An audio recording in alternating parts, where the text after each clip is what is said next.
নমস্কার সবাইকে, আমি অন্বেষা। আমার আরও একটা বড় ভিডিওতে তোমাদের সবাইকে স্বাগত। আজ হচ্ছে দীপাবলি। দীপাবলিটা সবার জন্য খুব খুব ভালো কাটে এবং সাবধানে কাটে। এই বলেই আজকে ভিডিওটা শুরু করলাম। দেখতে থাকুন, আপনাদের খুব খুব ভালো লাগবে।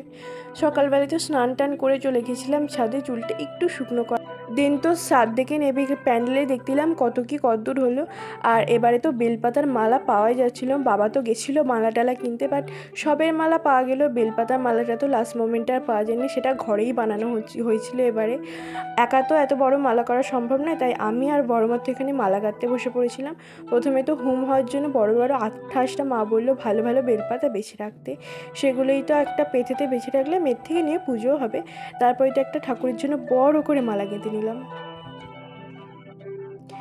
তারপরেই তো আমাদের মণ্ডপে মা চলে এসেছিলো। আর এইখানটা একটু প্রবলেম হচ্ছিল বসানোর জন্য, যেহেতু ইট আর মার্বেল দিয়ে বসাতে হচ্ছিল।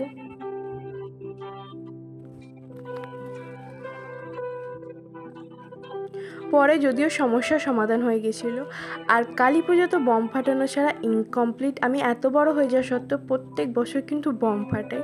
আর আমাদের প্রথম সেলটাই না পুরো ল্যাপস হয়ে গেছিলো, যেটা আকাশে উঠে ফাটার কথা ছিল সেটা তো ছাদেই ফেটে গেছে, কি করা যাবে।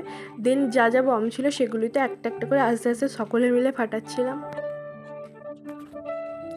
আর কালী পুজোতে তো প্রত্যেকটা বাড়ি নতুন সাজে সেজেই উঠবে, এটাই ন্যাচারাল।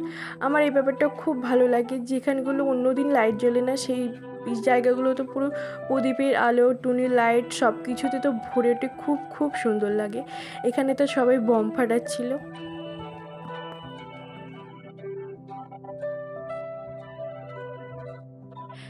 এই প্রদীপের থালাটা আপনাদের কেমন লাগছে অবশ্যই আমাকে জানাবেন। আমার তো বেশ বেশ সুন্দর হয়েছিল, যদিও প্রদীপের থালাটা আমার না।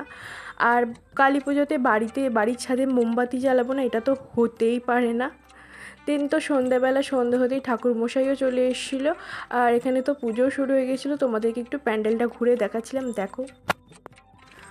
ফোনে হয়তো অতটা ফোকাস করছে না, ভালো লাগছে না, বাট সামনাসামনি অসম্ভব সুন্দর দেখতে লাগছিলো।